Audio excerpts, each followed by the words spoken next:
ರಾಜ್ಯ ಸಂಪುಟ ವಿಸ್ತರಣೆ ಎಂಬ ಗಜಪ್ರಸವಕ್ಕೆ ಇನ್ನೂ ಕೂಡ ಸಮಯ ಕೂಡಿ ಬಂದಿಲ್ಲ.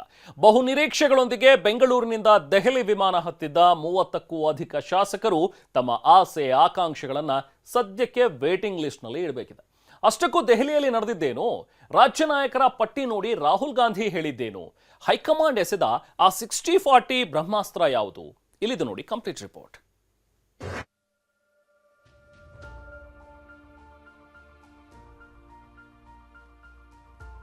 ಇನ್ನೊಂದು ವಾರಕ್ಕೆ ಮುಂದೂಡಿಕೆಯಾದ ಸಂಪುಟ ವಿಸ್ತರಣೆ. ಸಚಿವ ಸಂಪುಟಕ್ಕೆ ದೆಹಲಿಯವರು ಏನ್ ಹೇಳಬೇಕು ನನಗೆ ಹೇಳಿದ್ದಾರೆ. ರಾಜ್ಯ ನಾಯಕರು ನೀಡಿದ ಪಟ್ಟಿಗೆ ಸಹಮತ ನೀಡಿದ ರಾಹುಲ್ ಗಾಂಧಿ.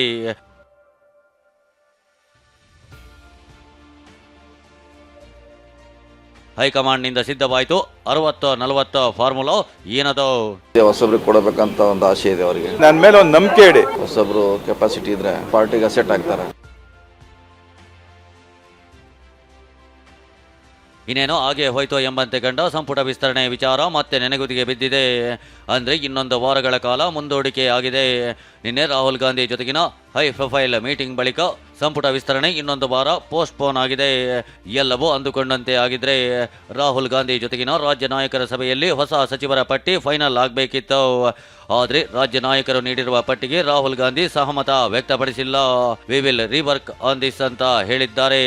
ಅದಕ್ಕೆ ಕಾರಣ ರಾಜ್ಯ ನಾಯಕರು ಒಯ್ದ ಪಟ್ಟಿ. ಹೌದು, CM D K Shivakumar, Siddaramaiah ಹಾಗೂ ಹರಿಪ್ರಸಾದ್ ಈ ಮೂವರ ಪಟ್ಟಿಯಲ್ಲೂ ಹಿರಿಯರು ರಾರಾಜಿಸಿದ್ರು. ಆದರೆ ಯಂಗ್ ಟರ್ಕ್ ಅಂದರೆ ಯುವ ಮುಖಗಳ ಮಂತ್ರ ಜಪಿಸುತ್ತಿರುವ ರಾಹುಲ್ ಗಾಂಧಿ ಯುವನೇತ ಕಹಾ ಹೇ ಎಂಬಂತೆ ರಾಜ್ಯ ನಾಯಕರನ್ನ ಪ್ರಶ್ನೆ ಮಾಡಿದ್ದಾರೆ. ಅಲ್ಲದೆ ಹೊಸ ಸಚಿವರ ಪಟ್ಟಿಯನ್ನ ಸಂಪೂರ್ಣವಾಗಿ ಸಿದ್ಧಪಡಿಸಿ ಅಂತ ಸೂಚನೆ ನೀಡಿದ್ದಾರೆ. ಸಚಿವ ಸಂಪುಟಕ್ಕೆ ಬಂದಿದ್ದೀವಿ, ಚರ್ಚೆ ಮಾಡಿದ್ದೀವಿ. ದೆಹಲಿಯವರು ಏನು ಹೇಳಬೇಕು ನನಗೆ ಹೇಳಿದ್ದಾರೆ. ಇವತ್ತು ಖರ್ಗೆ ಸಾಹೇಬರು ಇಲ್ಲ, ಅವರು ನಾಳೆ ಬರ್ತಾರೆ. ಬಂದ ಮೇಲೆ ಏನು ತೀರ್ಮಾನ ಮಾಡ್ತಾರೆ, ಹೈಕಮಾಂಡ್ ಏನು ಮಾಡ್ತಾರೆ, ನಾವೆಲ್ಲ ನಮ್ಮ ಅಭಿಪ್ರಾಯಗಳನ್ನೆಲ್ಲ ತಿಳಿಸಿದ್ದೀವಿ. ಅವರೇನು ಮಾರ್ಗದರ್ಶನ ಕೊಡಬೇಕು ಕೊಟ್ಟಿದ್ದಾರೆ. ಅವ್ರು ಯಾವಾಗ ಹೇಳ್ತಾರೋ ನಾನು ಸಿದ್ಧತೆ ಮಾಡ್ಕೊಂಡಿದ್ದೀನಿ. ಹೀಗೆ ಪಟ್ಟಿಗೆ ಸಹಮತ ಸಿಗದ ಕಾರಣ ರಾಹುಲ್ ಗಾಂಧಿ ಸಭೆ ಕೇವಲ 5 ನಿಮಿಷದಲ್ಲಿ ಮುಕ್ತಾಯವಾಗಿದೆ.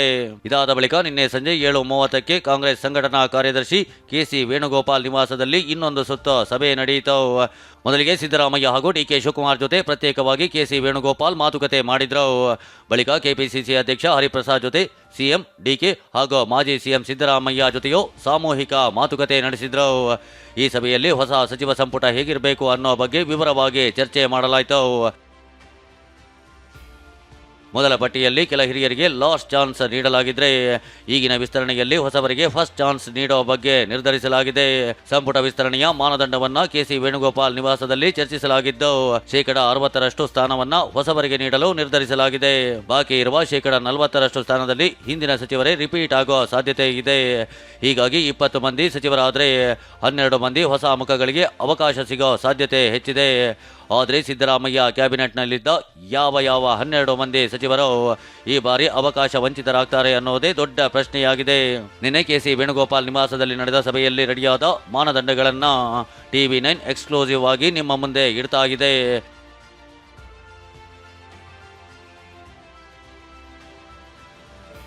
ಈ ಬಾರಿಯ ಸಂಪುಟ ವಿಸ್ತರಣೆಗೆ 60-40 ಫಾರ್ಮುಲಾ ಸಿದ್ಧಪಡಿಸಲಾಗಿದ್ದು, 60% ಸ್ಥಾನ ಹೊಸಬರಿಗೆ ನೀಡಲು ನಿರ್ಧರಿಸಲಾಗಿದೆ.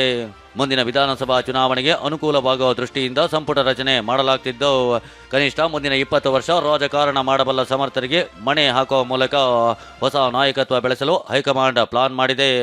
ಅದರಲ್ಲೂ ದಲಿತ ಮತ್ತು ಹಿಂದುಳಿದ ನಾಯಕರಿಗೆ ಹೆಚ್ಚಿನ ಮಾನ್ಯತೆ ಈ ಬಾರಿ ಸಿಗಲಿದೆ. ಜೊತೆಗೆ ಜಾತಿವಾರು ಹಾಗೂ ಪ್ರದೇಶವಾರು ಸಮೀಕರಣಗಳನ್ನು ಕೂಡ ಮಾಡಲಾಗ್ತಾ ಇದ್ದು, ಈ ಬಾರಿ ಜಾತಿ ಜೊತೆಗೆ ವಿದ್ಯಾರ್ಹತೆಯನ್ನು ಕೂಡ ಪರಿಗಣಿಸಲು ಹೈಕಮಾಂಡ್ ಮುಂದಾದಂತೆ ಕಾಣ್ತಾ ಇದೆ. ಆತ ಪ್ರತ್ಯೇಕ ಪರ್ಯಾಯ ವ್ಯವಸ್ಥೆಯ ಮೂಲಕ ರಾಹುಲ್ ಗಾಂಧಿ ಕೂಡ ಕೆಲ ನಾಯಕರ ಹೆಸರು ತರಿಸಿಕೊಂಡಿದ್ದಾರೆ. ಹೀಗಾಗಿ ರಾಹುಲ್ ಗಾಂಧಿಯಿಂದಲೇ ಅಂತಿಮ ಮುದ್ರೆ ಬೀಳಲಿದೆ. ಎಲ್ಲವೂ ರೆಡಿಯಾದ ಬಳಿಕ ಹೈಕಮಾಂಡ್ ಬುಲಾವ್ ಕೊಡ್ತಾ ಇದ್ದಂತೆ ಮುಂದಿನ ವಾರ ರಾಜ್ಯ ನಾಯಕರು ದೆಹಲಿಗೆ ತೆರಳಲಿದ್ದಾರೆ.